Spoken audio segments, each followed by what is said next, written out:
ओम नमः पार्वती पतिये हर हर महादेव। आज हम एक्सरसाइज 11.2 जो है एनसीईआरटी का क्लास 9 का उसको तो स्टार्ट करेंगे ही। उससे पहले दो तीन फॉर्मूला है स्फीयर से रिलेटेड, उसको लिखते हैं। That is curved surface area, curved surface area of a sphere equal to 4 pi r square.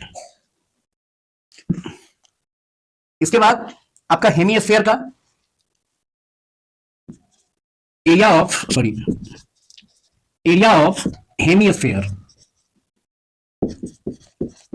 That is equal to 2 pi r square. लेकिन ये 2 पाई आर स्क्वायर कब होगा? जब स्फीयर होलो हो, मतलब खाली हो। लेकिन अगर वो सॉलिड हो तो ऐसी स्थिति में total surface area that is TSA of hemisphere जो होता है वो आपका 3 पाई आर स्क्वायर हो जाता है।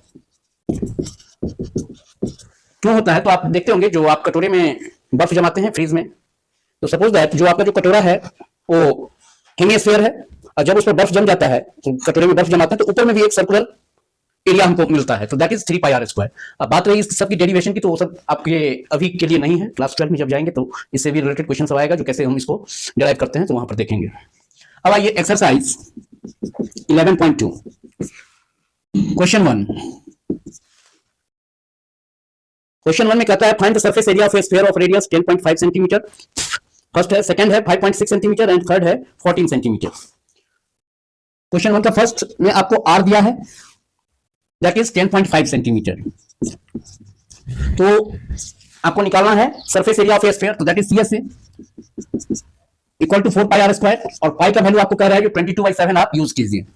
तो that is 4 into 22/7 into 10.5 into 10.5। अब देखिए डेसिमल हटाएंगे तो डेसिमल के बाद 1 डिजिट, डेसिमल के बाद 1 डिजिट, डायरेक्ट 100 कर दिए, और 7 से काटेंगे तो 15 का टेबल आता है, तो आपके लिए आसान है।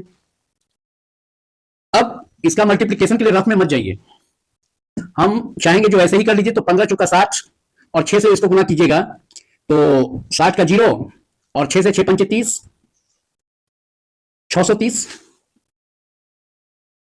15 चौका 60, 6 से गुना करेंगे तो 6 पंचे 30 और 630 मल्टीप्लाइड बाय 22/100। यहां पर ये 2 जीरो भी कट गया हमारा, और 22 या 66, कैरी आपका 6 रहा। अब 22 से 132, 132 में हम 6 जोड़ेंगे तो 138, तो इतना centimetre square. That will be the answer. क्या है आंसर इसका? देख लेते हैं। एक्सरसाइज 11. यस 1386। कैलकुलेशन आपका स्ट्रांग होना चाहिए मैथमेटिक्स में। सेकंड में आपको आर दिया है 5.6 सेंटीमीटर, और कह रहा है आपको सीएस से फाइंड आउट कीजिए। तो curve surface area of sphere जो है that is 4 pi r square equal to 4 into 22/7 into 5.6 into 5.6। यहां पर भी डेसिमल को हटाएंगे, एक डिजिट 2 डिजिट है तो 100 कर देंगे, और 7 से इसको काटिए तो 7 अट्ठे आपका कितना हो जाएगा? 7 अट्ठे 56 होता है। That is equal to 4 into 22, और 56 को 8 से गुना करते हैं तो 8 6 48, कैरी 4 हासिल, और 8 पंचे 40, 4 44।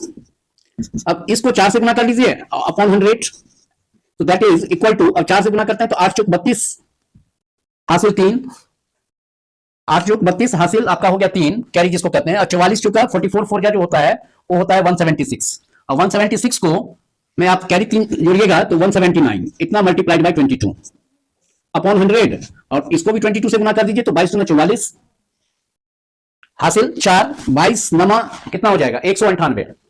198, 198 में आप 4 जोड़ेंगे तो 202, कैरी आपका 20 हो गया। 22 सत्ते 154, 154 में आप 20 जोड़ेंगे तो 174, 174, और 174 हुआ तो 17 कैरी हो जाएगा। 22 बन जाए 22, उसमें 17 आप जोड़ दीजिए तो कितना हो जाएगा? 22 में 17 जोड़ेंगे तो दैट इज 39, तो इतना upon 100 that is equal to 394.24 centimetre square. अब है थर्ड, इसका भी आंसर देखते हैं क्या है। ये भी सही है 394.24, और थर्ड है 14 सेंटीमीटर दिया है।